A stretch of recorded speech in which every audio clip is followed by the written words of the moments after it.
पूर्णमदः पूर्णमिदं पूर्णात् पूर्णमुदच्यते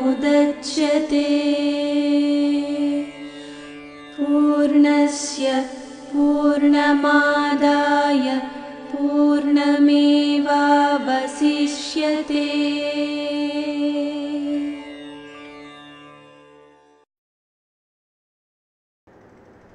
ధర్మరాజుని యక్షుడు ఒక ప్రశ్న వేశాడట. కిమాశ్చర్యకరం అని. ఈ ప్రపంచంలో అన్నిటికన్నా ఆశ్చర్యకరమైనటువంటిది ఏమిటి అని ధర్మరాజును యక్షుడు ప్రశ్న వేశాడట. ఏమిటి ఆ సమాధానం అంటే, మరణిస్తూ ఉంటారు అందరూ కూడా. ఆ మరణించినటువంటి వ్యక్తిని శ్మశానానికి తీసుకువెళ్తారు. శ్మశానానికి తీసుకువెళ్ళి అక్కడ ఆ దహన సంస్కారం చేస్తారు. దహన సంస్కారం చేసిన తర్వాత అందరూ కూడా వెనక్కు తిరిగి ఇళ్లకు బయలుదేరుతారు. అలా బయలుదేరినటువంటి వాళ్ళు ఎవ్వరూ కూడా రేపు నేను కూడా ఇలాగే చనిపోతాను కదా అని అనుకోరు. అలాంటి ఆలోచన ఎవరికీ రాదు. అదే చాలా ఆశ్చర్యము అని చెప్పాడట ఆయన. నేను కూడా రేపు ఇలాగే చనిపోతాను కదా, మృత్యు అన్నది తప్పదు కదా, ఈ మృత్యువాత పడే లోపల నేనేం చేయాలో అది చేయాలి కదా అని ఎవరు కూడా ఆలోచించరట. ఇదే నాకు చాలా ఆశ్చర్యము అని చెప్పాడనమాట. అందరూ కూడా ఒక మాట నమ్ముతారు. ఏమని అంటే, అందరూ కూడా ఆత్మస్వరూపులే అన్నది నమ్ముతారు. అందరూ కూడా భగవంతుని బిడ్డలే అని నమ్ముతారు. అందరూ కూడా భగవంతుని బిడ్డలే, అందరూ కూడా ఆత్మస్వరూపులే. ఈశ్వర సర్వభూతానాం హృదయేశార్జున తిష్టతి సర్వస్య సాహం హృది సన్నివిష్టో అనే ఈ మాటలన్నీ కూడా అందరూ చెప్తూ ఉంటారు. సామాన్యుడి దగ్గర నుంచి ఆధ్యాత్మిక చింతన చేసుకుంటున్నాము అని చెప్పేటటువంటి స్వామీజీలు కానీ, బాబాలు కానీ, ఇలాంటి వాళ్ళ వరకు అనేక మంది ఈ మాట ఉపయోగిస్తూ ఉంటారు. అందరూ ఆత్మస్వరూపులే, అందరిలోనూ భగవంతుణ్ణి చూడాలి, అందరిలోనూ కూడా భగవంతుణ్ణి చూడాలి అనేటటువంటి మాట అందరూ చెబుతూ ఉంటారు. ఈ మాట మాట్లాడుతున్నారు కానీ ఈ మాట మీద ఎంతమంది నిలబడుతున్నారు అన్నది, భగవత్ స్వరూపులారా, ఆత్మస్వరూపులారా, ప్రేమస్వరూపులారా, భగవంతుని బిడ్డలారా, ఈ విధంగా సంబోధిస్తూ అందరిలోనూ కూడా ఆ పరమాత్మని చూడాలి, అందరూ కూడా పరమాత్మ స్వరూపులే అని ఈ విధంగా మాట్లాడుతూ అనేక మంది చెబుతూ ఉంటారు. వినేవాళ్ళు వింటూ ఉంటారు, అనుకునేవాళ్ళు అనుకుంటూనే ఉన్నారు కదా. ఎంతమంది ఈ మాట మీద నిలబడుతున్నారు అన్నది. ఇంకొక విషయం ఏంటంటే, అందరినీ పరమాత్మ స్వరూపులుగా చూడాలి, బాగానే ఉంది, చూడటానికి ప్రయత్నం చేస్తున్నారేమో, అది కూడా బాగానే ఉండవచ్చేమో. అందరూ పరమాత్మ స్వరూపులే అనుకున్నప్పుడు, అందరి హృదయాల్లోనూ కూడా భగవంతుడు కొలువై ఉన్నాడు అనుకున్నప్పుడు, మరి నీ గురించి ఏమిటి, నీ సంగతి ఏమిటి? నువ్వు కూడా పరమాత్మ స్వరూపానివే కదా, నీ హృదయంలోనూ కూడా భగవంతుడు కొలువై ఉన్నాడు కదా. నువ్వు అందరిలోనూ చూడటానికి ప్రయత్నిస్తున్నావు, బాగానే ఉంది, అందరూ నీకు దూరంగానే ఉన్నారు, నీకు నువ్వే దగ్గర కదా, నీకంటే దగ్గరైనటువంటి వాళ్ళు నీకు ఎవరూ లేరు కదా, నీకంటే దగ్గరైనటువంటి వాళ్ళు నీకెవరూ లేరు కదా. ముందు నీలో ఉన్నటువంటి భగవంతుణ్ణి నీలో ఉన్నటువంటి ఆ ఆత్మస్వరూపాన్ని నువ్వు చూసుకుంటున్నావా అన్నది. నీలో ఉన్నటువంటి భగవంతుడిని, నీలో ఉన్నటువంటి ఆత్మస్వరూపాన్ని ముందు నువ్వు చూసుకోవటం అనేది నీకు తెలిస్తే అప్పుడు ఇతరుల్లో ఆత్మస్వరూపాన్ని నువ్వు చూడగలుగుతావు. అలా కాకుండా ఇతరుల్లో చూడటం అన్నది నీకు ఎలా సాధ్యమవుతుందని? కాబట్టి ముందు నీలో నువ్వు చూసుకోవాలి. అంతవంత ఇమే దేహ నిత్యస్యోక్త శరీరిణ అనాశినో అప్రమేయస్య తస్మాద్యుజ్యస్వ భారత. శ్రీమద్భగవద్గీత 2వ అధ్యాయంలో 18వ శ్లోకం. అంతవంత ఇమే దేహ నిత్యస్యోక్త శరీరిణ అనాశినో అప్రమేయస్య తస్మాద్యుజ్యస్వ భారత.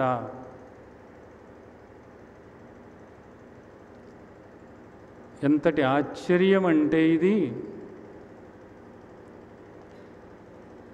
అనేక మంది మేము దైవభక్తులము అని చెప్పుకుంటూ ఉంటారు, దైవ సంబంధమైనటువంటి ప్రవచనాలు చేస్తూ కూడా ఉంటారు,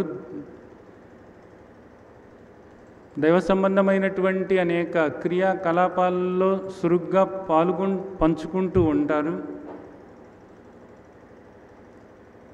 అలాగే అనేక మంది మేము భగవద్గీత చదువుతూ ఉంటాము, భగవద్గీత పట్ల మాకు ప్రేమ ఉంది అని చెప్పుకుంటూ ఉంటారు. వీళ్ళందరూ కూడా ఈ శ్లోకాన్ని ఎంతవరకు అర్థం చేసుకున్నట్లు, ఎంతవరకు దీన్ని ఆచరణలో పెట్టుకుంటున్నట్లు? అంతవంత ఇమే దేహ, ఈ దేహం అంతమైపోయేటటువంటిదే, అయిపోయింది.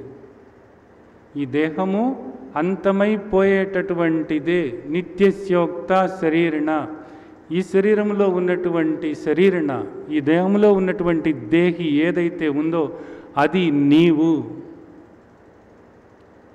ఆ నీవు, యథార్థమైనటువంటి ఆ నీవు అనాశినో, నాశనం కానటువంటి వాడివి.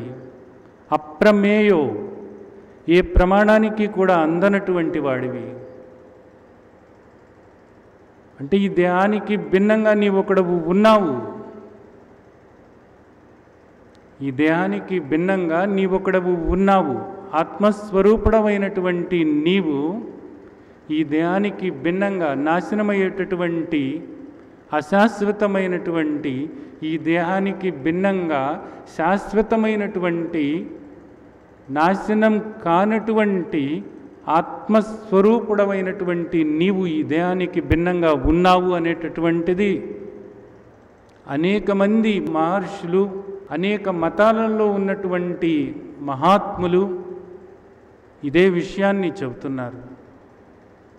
ఈ రోజున ఇక్కడ చూసినట్లయితే ప్రతి మనిషి కూడా దేహం కోసమే పాటుపడుతున్నాడు, దేహం కోసమే సంపాదిస్తున్నాడు, దేహ ప్రయోజనాన్ని ఆశించే చివరి శ్వాస వరకు కూడా కష్టపడుతున్నాడు తప్ప ఈ దేహానికి భిన్నంగా, ఈ దేహానికి అతీతంగా ఉన్నటువంటి ఆత్మస్వరూపుడైనటువంటి తనకు తాను ఏం చేసుకోవాలి, తాను ఏం సంపాదించుకోవాలి, తనకు తాను ఏ విధంగా సేవ చేసుకోవాలి అనేటటువంటి ఆలోచన ఉందా అన్నది.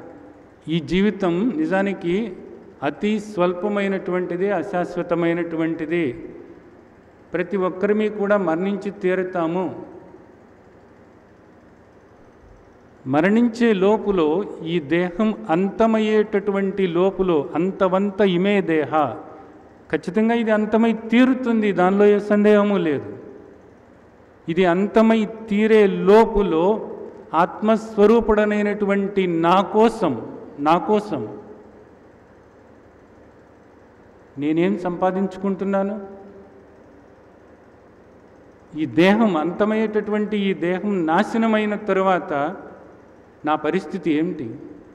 నాతో వచ్చేటటువంటి దాన్ని నేనేం సంపాదించుకుంటున్నాను? ఇక్కడ మనిషి ప్రతి ఒక్కరూ కూడా దేనికోసం పాటుపడుతున్నారు అంటే దేహం కోసమే, దేహం కోసమే, దేహం కోసమే, దేహ సంబంధమైన వాళ్ళ కోసమే, అంతే. అంతకు మించి తమ కోసం ఆలోచించే వాళ్ళు నిజానికి ఉన్నారా అన్నది. కొద్దిమంది దారికంగా దాన ధర్మాలు చేస్తూ, ఏదో యజ్ఞ యాగాది క్రతువులు ఆచరిస్తూ, తీర్థయాత్రలు చేస్తూ పుణ్యం కోసమని పాటుపడుతున్నారు. పుణ్యం కోసం. ఆ పుణ్యం మాత్రం ఎవరికి? ఆత్మస్వరూపుడైనటువంటి నీకు ఉపయోగపడేటటువంటిది కానే కాదు. నీకు ఉపయోగపడేటటువంటిది కానే కాదు. సూక్ష్మ శరీరానికి సంబంధమైనటువంటిది ఆ పుణ్య పాపాలు అనేటటువంటి. క్షీణే పుణ్యే మత్స్యలోకం విశంతి. శ్రీమద్భగవద్గీత చెప్తున్నటువంటి విషయం. క్షీణే పుణ్యే మత్స్యలోకం విశంతి. ఈ దేహం నాశనమైన తరువాత సూక్ష్మ శరీరంలో నీవు ఇక్కడ చేసినటువంటి పుణ్య ఫలాన్ని సుఖరూపంలో, భోగరూపంలో నీవు అనుభవిస్తావు.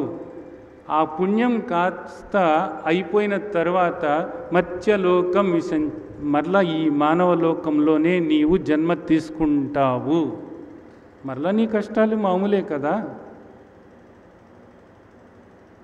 ఆత్మస్వరూపుడుగా నీకే విధంగా ఉపయోగపడింది ఆ పుణ్యం? నిజానికి ఆత్మస్వరూపుడిగా నీకే విధంగా ఉపయోగపడింది ఆ పుణ్యం? ఇక్కడ రెండే మీరు చేస్తున్నటువంటిది. ఒకటి, ఈ దేహం కోసం పాటుపడుతూ ఉన్నారు అహర్నిశలు కూడా. చివరి శ్వాస వరకు కూడా దేహమే, దేహమే, దేహమే, దేహమే. దేహము దేహ సంబంధమైనటువంటి విషయాలు, అంతే. కూడబెడుతున్నారు. తర్వాత వాళ్ళకు ఇచ్చిపోవాలి, వాళ్ళు సుఖంగా ఉండాలి, వాళ్ళ కోసం తపన పడుతూ, తాపత్రయపడుతూ, ఈ దేహం పోయినా సరే నా కీర్తి ప్రతిష్టలు ఉండాలి అనుకుంటూ, నా శిలా విగ్రహాలు పెట్టాలి అనుకుంటూ, 4 తరాల పాటు నన్ను తలుసుకోవాలి అనుకుంటూ తపన పడుతున్నావు. ఎవరిని తలుసుకుంటూ? దేహాన్ని. ఎవరి విగ్రహం పెట్టాలనుకుంటున్నావు? దేహం యొక్క విగ్రహాన్ని పెట్టాలనుకుంటున్నావు. ఎవరికి ఇచ్చిపోతున్నావు? ఆ దేహాలకు ఇచ్చిపోతున్నావు.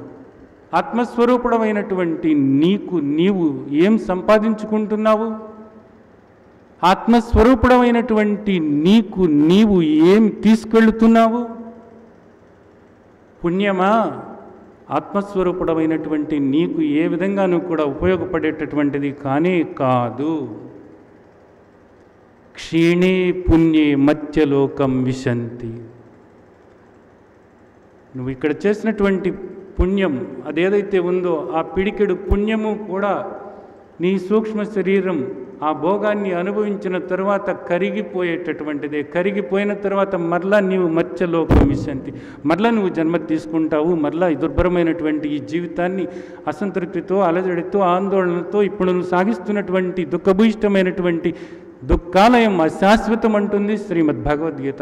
అశాశ్వతమైనటువంటి దుఃఖభూయిష్టమైనటువంటి ఈ జీవితాన్ని నువ్వు ఇలాగే కదా అనుభవించాలి. ఏం సంపాదించుకున్నట్లు నీవు? అంతవంత ఇమే దేహ నిత్యస్యోక్త శరీరణ అనాశినో అప్రమేయస్య. ఇంకేం చెప్పాలి నీకు? ఈ దేహం అంతమయ్యేటటువంటిది. ఈ దేహం నీవు కాదు. ఈ దేహంలో ఉన్నటువంటి దేహివి నీవు. ఈ శరీరం నీవు కాదు. ఈ శరీరంలో ఉన్నటువంటి శరీరణ నీవు. ఈ క్షేత్రం నీవు కాదు. ఈ క్షేత్రంలో ఉన్నటువంటి క్షేత్రజ్ఞుడవు నీవు.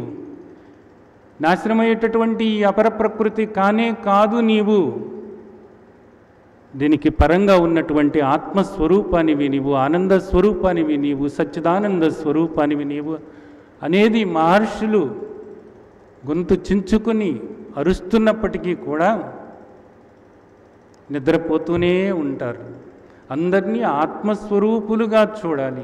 అందరికీ సేవ చేయాలి. పుణ్యం మూట కట్టుకోవాలి. తరతరాలకు కూడా మూటలు కట్టి వాళ్లకు అందించిపోవాలి.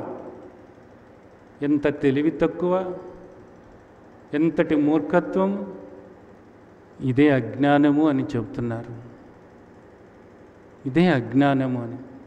ఖచ్చితంగా 4 రోజుల్లో చనిపోతారు కదా, ఖచ్చితంగా 4 రోజుల్లో మీరు చనిపోతారు కదా, ఏం తీసుకువెళ్తారు అన్నది. బాగానే ఉంది, మంచి విషయం, చక్కగా చెప్పారు.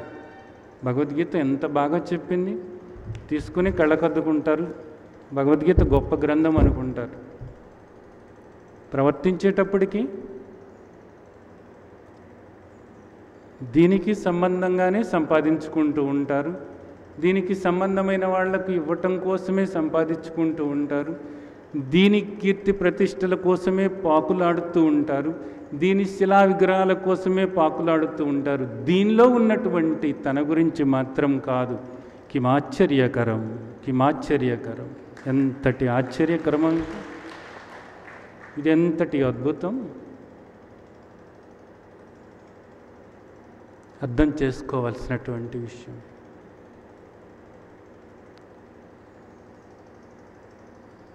ఈ దేహమే నేను అనుకోవటమే అజ్ఞానం. ఈ దేహం నేను కాదు. ఈ దేహంలో ఉన్నటువంటి నాశనం కానటువంటి శాశ్వతమైనటువంటి ఆత్మస్వరూపాన్ని అనేటటువంటి నిశ్చయ జ్ఞానం ఏర్పరచుకుని ఆ దృష్టితో ఉండటమే జ్ఞానము అనబడుతుంది. ఆ దృష్టితో ఉండటమే జ్ఞానము అనబడుతుంది. అలాగే మాత్రా స్పర్శాస్తు కౌంతేయ ఆగమ అపాయినో అనిత్య తాం స్థితిక్షస్వ భారత. మాత్రా స్పర్శాస్తు కౌంతేయ, ఇక్కడ నీకు గోచరమవుతున్నటువంటి ఈ ఇంద్రియ సంబంధమైనటువంటి శబ్ద స్పర్శ రూప రస గంధాలు, ఇవన్నీ కూడా, ఈ విషయాలు అన్నీ కూడా, ఈ చరాచర సృష్టి అంతా కూడా ఆగమ అపాయినో, వచ్చి పోయేటటువంటిదే. మాత్రా స్పర్శాస్తు కౌంతేయ ఆగమ అపాయినో శీతోష్ణ సుఖ దుఃఖదా. నీ మనస్సులోకి వచ్చేటటువంటి శీతోష్ణ సుఖ దుఃఖాలు కూడా ఆగమ అపాయినో, అవి కూడా వచ్చి పోయేటటువంటివే. ఇక్కడ నీకు గోచరమయ్యేటటువంటి పంచభౌతికమైనటువంటి శబ్ద స్పర్శ రూప రస గంధాలతో కూడినటువంటి ఈ విషయాలు అన్నీ కూడా మాత్రా స్పర్శాస్తు కౌంతేయ ఆగమ అపాయినో అనిత్య. అలాగే నీ అంతరింద్రియమైనటువంటి మనస్సులోకి వచ్చేటటువంటి శీతోష్ణాలు సుఖ దుఃఖాలు ఇత్యాది ద్వంద్వాలన్నీ కూడా ఆగమ అపాయినో అనిత్య. ఇవన్నీ కూడా వచ్చి పోయేటటువంటిదే, ఇవన్నీ కూడా మారేటటువంటివే, ఇవన్నీ కూడా పోయేటటువంటివే. తాం తితిక్షస్వ భారత. నీవు ఏ మార్పు లేనటువంటి ఆత్మస్వరూపానివి. ఈ వచ్చి పోయేటటువంటి వాటికి సాక్షిగా, వచ్చి పోయేటటువంటి వాటికి సాక్షిగా ఉన్న శాశ్వతమైనటువంటి ఆత్మస్వరూపానివి. ఇది శ్రీమద్ భగవద్గీత చెబుతున్నటువంటిది. ఇక్కడ మనిషి ఏ విధంగా ప్రవర్తిస్తున్నాడు? పంచభౌతికమైనటువంటి శబ్ద స్పర్శ రూప రసగంధాలతో కూడినటువంటి ఈ విషయాలు, వీటి వల్ల వచ్చేటటువంటి సుఖదుఖాలు, శీతోష్ణాలు, ఈ ద్వంద్వాలు, ఇవన్నీ కూడా యథార్థము అనేటటువంటి దృష్టితో మనిషి ప్రవర్తిస్తున్నాడు. ఆ విధంగా ప్రవర్తిస్తున్నటువంటి మనిషి ఎప్పుడూ కూడా సంతృప్తి పడనే పడడు. మనిషి సంతృప్తి పడాలి అని అనుకున్నప్పుడు ఈ విషయం అర్థం అవ్వాలి. ఇదంతా కూడా అనిత్యమైనటువంటిదే, ఇదంతా కూడా అశాశ్వతమైనటువంటిదో, ఆగమ అపాయినో ఇదంతా కూడా వచ్చిపోయేటటువంటిదే. ఇది సత్యం కాదు, అసత్. ఇదంతా కూడా అసత్యమైనటువంటిదే. ఈ అసత్యమైనటువంటిది, ఈ మారేటటువంటిది ప్రతిదీ కూడా జడమైనటువంటిదే. ఈ అసత్యమైనటువంటిది, జడమైనటువంటిది ప్రతిదీ కూడా నాకు దుఃఖాన్ని తీసుకొస్తుంది. ఇదంతా కూడా అసత్ జడ దుఃఖ స్వరూపము అంతే.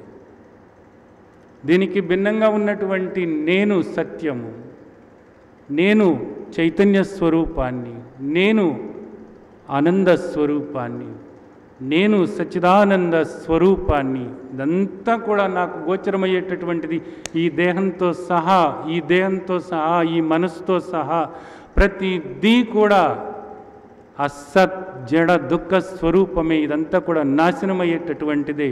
ఇదేది కూడా శాశ్వతమైనటువంటిది కానే కాదు. ఇదేది కూడా శాశ్వతమైనటువంటిది కానే కాదు. ఇదంతా కూడా అసత్ జడ దుఃఖ స్వరూపమే అని ఎవరైతే తెలుసుకుంటారో, ఎవరైతే ఆ దృష్టితో ప్రవర్తిస్తూ ఉంటారో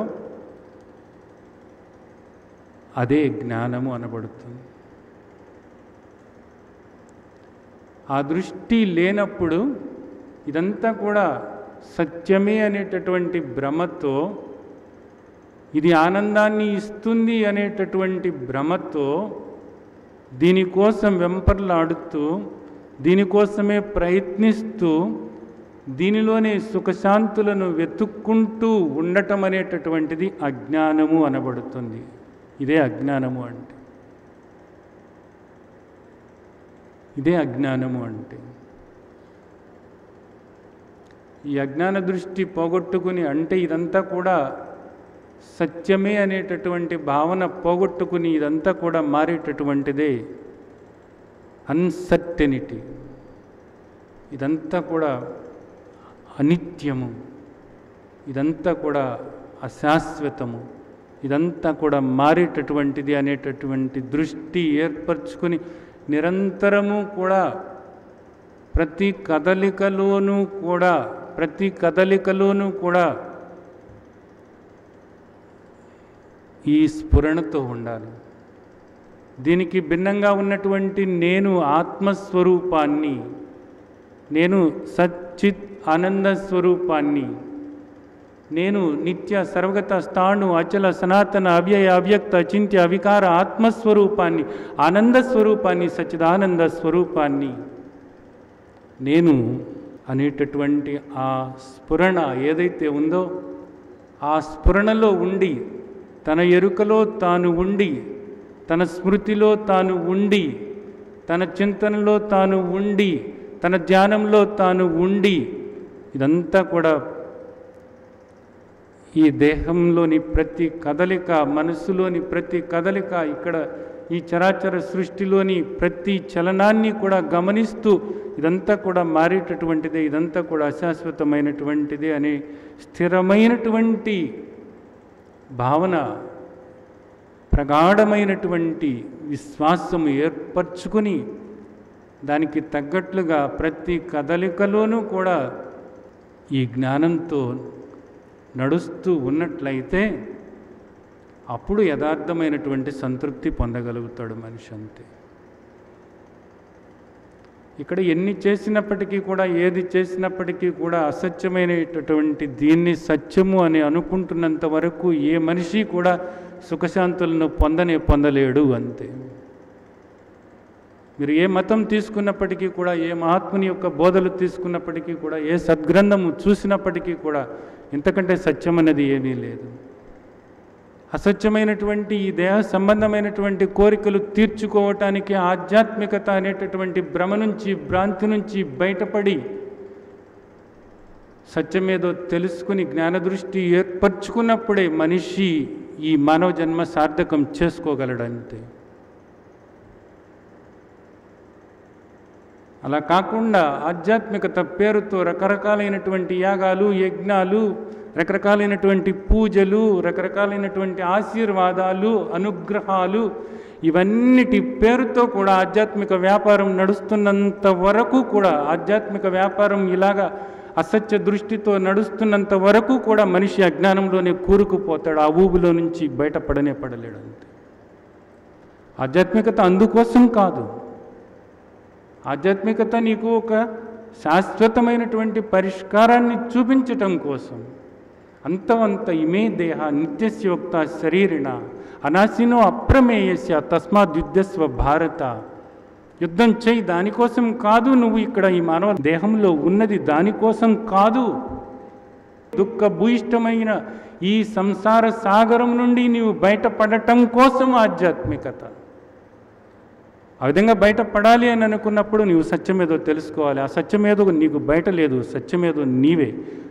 నీవే సత్య స్వరూపుడవు, నీవే చైతన్య స్వరూపుడవు, నీవే ఆనంద స్వరూపుడవు. అంతమయ్యేటటువంటిదే ఈ దేహం. నీవు ఈ దేహానికి పరిమితమై లేవు. నీవు ఆకారంతో లేవు. ఈ నామరూపాలకు అతీతంగా నామరూపరహితమైనటువంటి అనంతమైనటువంటి శాశ్వతమైనటువంటి నిర్వికారమైనటువంటి నిరంజనమైనటువంటి నిరాకార పరబ్రహ్మ స్వరూపానివి నీవు. ఇది సత్యం. ఇది సత్యం. ఇది ఎవరైతే చెప్తున్నారో వాళ్ళే నిజానికి మనిషికి శ్రేయోదాయకమైనటువంటి బోధ చేస్తున్నట్లు. దీనికి భిన్నంగా నీవు దేహమే అనేటటువంటి భ్రాంతి నుండి నీవు బయటపడకుండా అల్పమైనటువంటి అశాశ్వతమైనటువంటి సుఖశాంతుల కోసం నీకు ఆధ్యాత్మిక విషయాలను బోధిస్తున్నట్లయితే, ఆధ్యాత్మిక సంబంధమైనటువంటి క్రియాకలాపాలు నువ్వు చేసేలాగా చేస్తున్నట్లయితే అది అసత్య బోధే అవుతుంది. నిన్ను అజ్ఞానంలో కూరుకుపోయేలాగానే ఆ బోధ చేస్తుంది తప్ప నిన్ను మేల్కొల్పదంతే. అర్థం చేసుకోవాల్సినటువంటి విషయం. అందుకే శ్రీమద్ భగవద్గీత మనల్ని మేల్కొల్పుతుంది. అంతవంత ఇమే దేహ నిత్యస్యోక్త శరీరిణ అనాశినో అప్రమేయస్య తస్మాద్యుద్ధస్వ భారత. యుద్ధం చెయ్యి. అటువైపు లాగుతున్నటువంటి ఆ పాత భావాలు ఏవైతే ఉన్నాయో, ఆ పాత సంస్కారాలు వాసనలు ఏవైతే ఉన్నాయో వాటితో యుద్ధం చెయ్యి. అలాగే ఆధ్యాత్మికత పేరుతో నిన్ను అజ్ఞానంలోనే కూరుకుపోయేలాగా చేస్తున్నటువంటి అనేక రకాలైనటువంటి ఆధ్యాత్మిక క్రియాకలాపాలన్నీ కూడా నిన్ను చుట్టుముట్టుతున్నప్పుడు, ఆధ్యాత్మిక సంబంధమైనటువంటి అలాంటి మాటలు నీవు ఉంటున్నప్పుడు వాటి నుంచి బయటపడటానికి యుద్ధం చెయ్యి. తస్మాత్ యుద్ధస్వ భారత. బయటపడు. ఈ దేహభ్రాంతిలో నుంచి బయటపడు. ఈ అజ్ఞానంలో నుండి బయటపడు. నీవు అనంతమైనటువంటి ఆత్మస్వరూపానివి, సచ్చిదానంద స్వరూపానివి. ఇదే శ్రీమద్ భగవద్గీత మనకు చెబుతున్నటువంటి విషయం.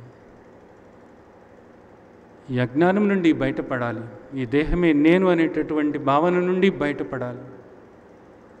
ఈ జగత్తంతా కూడా శాశ్వతమైనటువంటిది, దీని నుండి ఏదో మనం సుఖశాంతులను పొందవచ్చు, సంతృప్తిని పొందవచ్చు అనేటటువంటి భావన, ఇది అజ్ఞానం. ఈ అజ్ఞానం నుండి బయటపడాలి. ఈ దేహం నేను కాదు, నేను ఆత్మస్వరూపాన్ని, నేను ఆనంద స్వరూపాన్ని. నాకంటూ ఇంకా వేరే సంతృప్తి అన్నది అవసరమే లేదు. నా స్వరూపమే సుఖస్వరూపం, నా స్వరూపమే శాంతి స్వరూపం, నేనే ఆనంద స్వరూపం, నేనే సచ్చిదానంద స్వరూపం. అంతే. ఇక్కడ గోచరమయ్యేటటువంటిది ప్రతిదీ కూడా నాశనమయ్యేటటువంటిది. మాత్ర స్పర్శాస్తు కౌంతేయ శీతోష్ణ సుఖ దుఃఖద ఆగమ అపాయిను అనిత్య తాం స్థితిక్షస్వ భారత. వదిలేసి పోయేటటువంటి దానికే ప్రాధాన్యత ఇచ్చుకుంటూ, ప్రాధాన్యత కాదు, మొత్తం అంతా కూడా జీవితం అంతా దానికోసమే. ఇంకా సేవ పేరుతో ఏదో చేస్తున్నామని, ఎవరికో మేలు చేస్తున్నామని, నీకు నీవేం సేవ చేసుకుంటున్నావు? నీకేం నువ్వు మేలు చేసుకుంటున్నావు? నీకోసం నువ్వేం సంపాదించుకుంటున్నావు? సిగ్గైనా లేదే మనిషికి? జంతువు కన్నా హీనమైపోయాడు. జంతువులకి పాపం తెలవదు. జంతువులకి తెలవదు పాపం. ఏమని తెలవదు?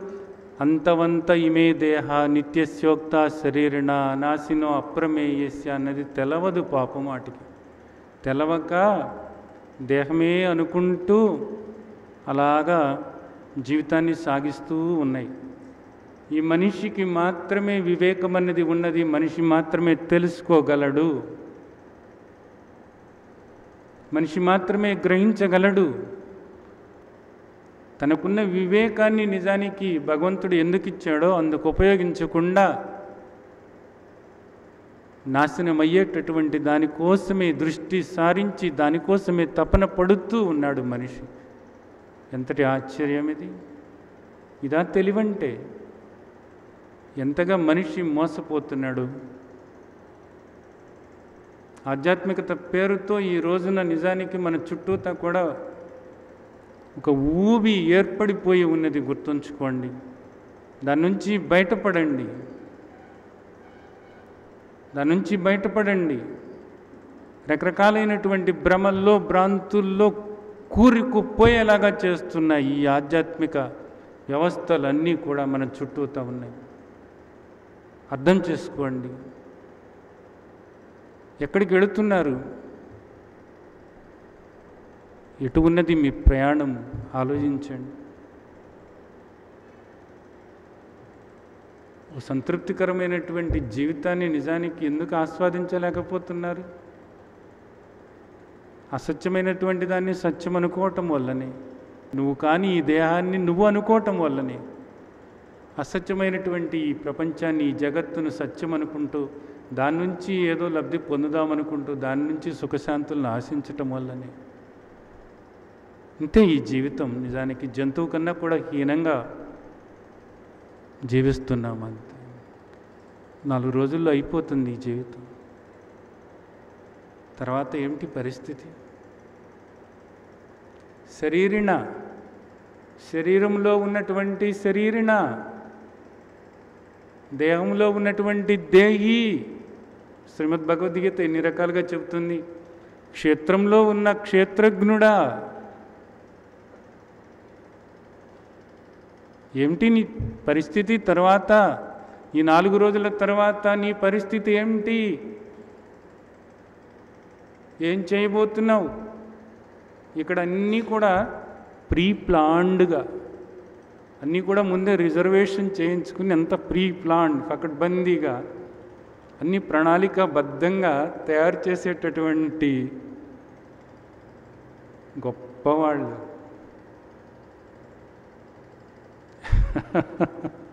ఎంతటి అజ్ఞానం ఇది! ఎంతటి అమాయకత్వం ఇది! ఏమిటి మీరు చేసేటటువంటిది? ఎవరి కోసం చేస్తున్నారు? దేనికోసం చేస్తున్నారు? ప్లాన్డ్గా, ప్రీ ప్లాన్డ్గా, ప్రణాళికాబద్ధంగా అన్నీ రిజర్వేషన్ చేయించుకుంటారు కదా. 4 రోజుల్లో పోయేటటువంటి నీకు ఏ రిజర్వేషన్ చేయించుకుంటున్నావు?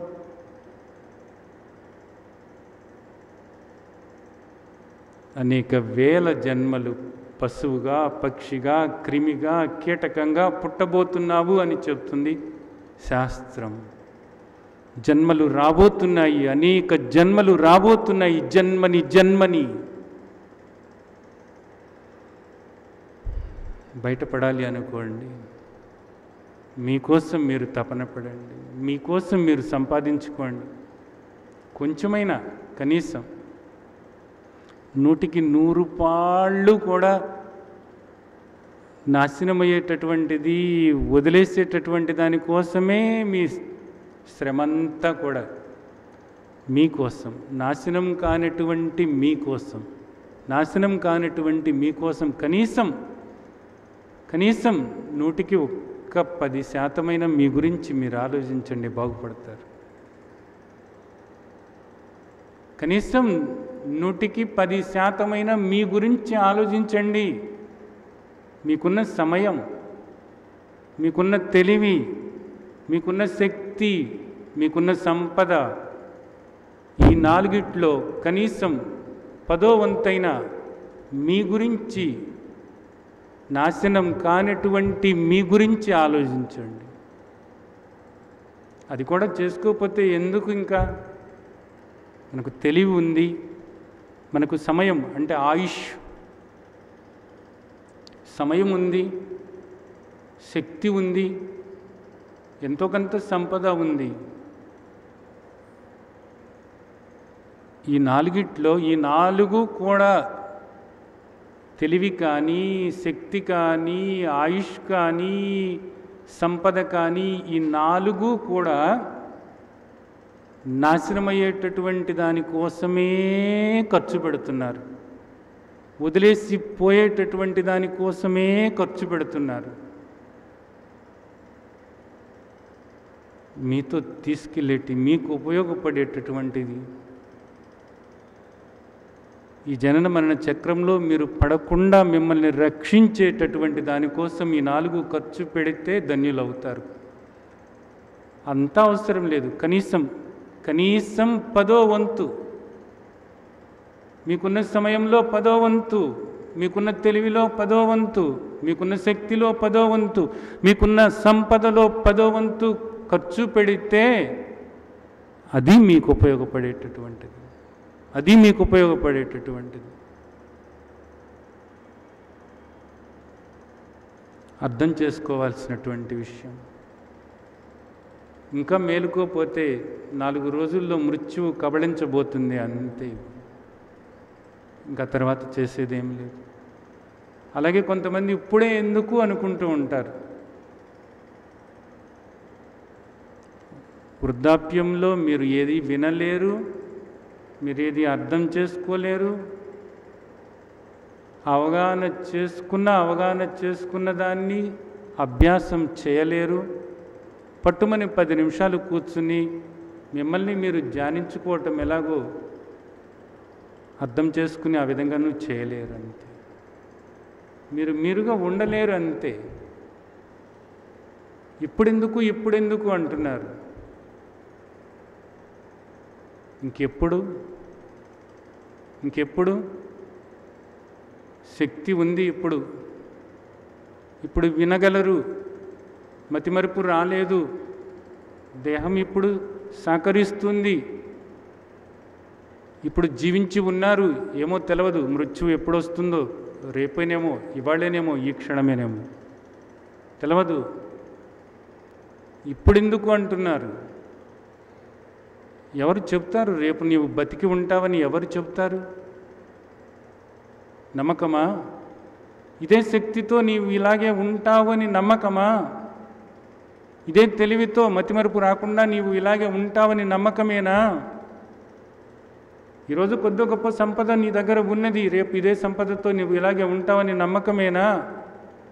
ఇప్పుడెందుకు అంటున్నావు. సరే, ఇప్పుడెందుకు అని నువ్వు చేస్తున్న మహా ఘనకార్యం ఏమిటో ఇక్కడ. ఇప్పుడెందుకులే అని నువ్వు అంత తీరిక లేకుండా చేసేటటువంటి ఆ గొప్ప పని ఏదో ఇక్కడ. ఎవరి కోసమో, ఎవరిని ఉద్ధరించటానికో. నిన్ను నీవు ఉద్ధరించుకోలేనటువంటి వాడిని లోకాన్ని ఏం ఉద్ధరించుతావు? నిన్ను నీవు తెలుసుకోనటువంటి వాడివి లోకంని ఏం తెలుసుకోగలుగుతావు? నిన్ను నీవు సేవించుకోవటం ఎలాగో తెలవనటువంటి వాడివి లోకానికి ఏంటి చేసే సేవ? నువ్వు అర్థం చేసుకోవాల్సినటువంటి విషయం. నిన్ను నీవు ఉద్ధరించుకోవాలి, నీవు సేవ చేసుకోవాలి, నిన్ను నీవు ప్రేమించుకోవాలి. నీకోసం నీవు ఎంతవరకు జీవిస్తున్నానని నిన్ను నీవు చూసుకోవాలి. నీ చింతనలో నీవు ఉండాలి, నీ ధ్యానంలో నీవు ఉండాలి, నీ స్మరణలో నీవు ఉండాలి, నీ స్పృహలో నీవు ఉండాలి, నీ ఎరుకలో నీవు ఉండాలి. ఈ దేహం దాని పనిలో అది చేసుకుంటున్నది. నేను కాదు, నైవ కించిత్ కరోమితి. పశ్యన్ శృణ్వన్ స్పర్శన్ జిగ్నన్ అచ్చన్ గచ్చన్ స్వపన్ శ్వాసన్ ప్రలపన్ విసృజన్ గృహణన్ నిమిషన్ అపి ఇంద్రియాణి ఇంద్రియార్థేషు వర్తంతి. వాటి పనులు అవి చేసుకుంటున్నాయి. నేను ఆత్మస్వరూపాన్ని, ఆనంద స్వరూపాన్ని, సచ్చిదానంద స్వరూపాన్ని. ఆ దృష్టి ఏర్పరచుకోవాలి. అప్పుడు నిజమైనటువంటి సంతృప్తి ఎలా ఉంటుందో ఆస్వాదించగలుగుతారు. అది కావాలి.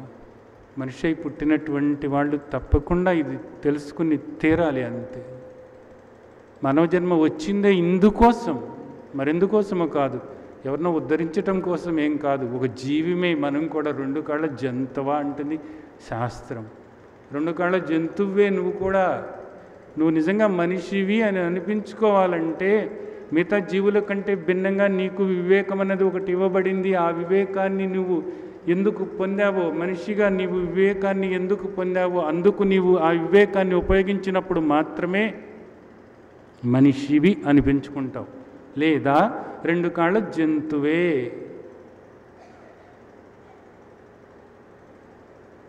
ఇదే చెప్తున్నారు పెద్దలు. ఆ వివేకం నీకెందుకు ఇవ్వబడిందంటే నిన్ను నీవు తెలుసుకోవటం కోసం, నీ అజ్ఞానాన్ని పోగొట్టుకోవటం కోసం, అసత్యమైనటువంటి ఈ జగత్తు పట్ల నీకున్నటువంటి భ్రమను భ్రాంతిని వదిలిపెట్టి సత్యదృష్టి ఏర్పరచుకోవటం కోసమే నీకు ఆ వివేకం అనేది ఇవ్వబడింది. వివేకవంతుడవై నిరంతరము నిన్ను నీవు ధ్యానించుకుంటూ నీ స్వస్థితిలో ఉండి స్వస్వరూప సుఖాన్ని ఆస్వాదించాలి. ఇది చేయాలి మనిషిగా. అందుకోసమే మానవ జన్మ సార్థకం చేసుకోవటం అంటే ఇదే. ఇందుకు అనేక మంది అడుగుతూ ఉంటారు అప్పుడప్పుడు, జన్మ సార్థకం చేసుకోవాలనుకుంటున్నానండి, అందుకోసం ఆ పని ఈ పని చేస్తున్నాను. ఆ పని ఈ పని చేయటం కోసం కాదు. ఏ పని చేయాలో, ఏ పని చేస్తే మళ్ళీ నీకు జన్మ రాదో అలాంటి పని చేస్తే సార్థకమైనట్లు. ఆ పని ఈ పని చేయటం వల్ల లంపటంలో చిక్కుకుంటున్నావు, మరలా జనన మరణ చక్రంలో పడి పరిభ్రమిస్తూ ఉన్నావు. ఏం సార్థకం చేసుకున్నట్లు మానవ జన్మ? మానవ జన్మ సార్థకం చేసుకోవటం అంటే సత్యమేదో తెలుసుకోవటం, తను తాను తెలుసుకుని తను తానుగా ఉండటం. ఆ చివరి శ్వాసలో ఈ దేహం రాలిపోతున్నప్పుడు కూడా తన స్పృహలో తాను, తన ఎరుకలో తాను ఉండటం. అహం బ్రహ్మస్మి, శివోహం శివోహం. ఆ దృష్టి ఏర్పరచుకోవాలి, అజ్ఞానం పోగొట్టుకోవాలి, జ్ఞానవంతులు అవ్వాలి. జ్ఞానవంతుడైనప్పుడు మాత్రమే మనిషి సుఖశాంతులతో సంతృప్తిగా జీవించగలడు. మీరందరూ కూడా అలాంటి దృష్టి ఏర్పరచుకోవాలని, ఆ దృష్టితో దేహం ముందున్నటువంటి ప్రారంధాన్ని ఆ దేహం అనుభవించేలాగా చేయాలని, అలా అనుభవిస్తున్నప్పుడు మీకు కలిగేటటువంటి ఆ ముక్తావస్థలోని మాధుర్యాన్ని మీరు ప్రతి ఒక్కరూ కూడా ఆస్వాదించాలని, అందరూ కూడా మోక్షం పొందాలని ఆశిస్తూ ఆ విధంగా ఆశీర్వదిస్తున్నాను. జై సచ్చిదానంద.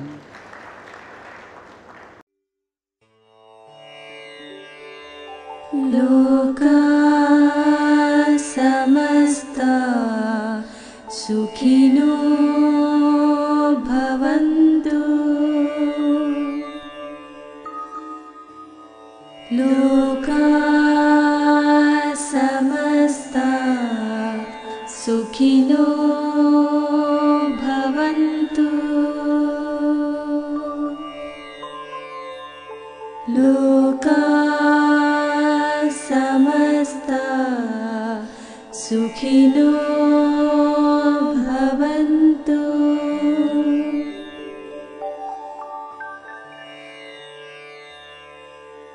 ఓ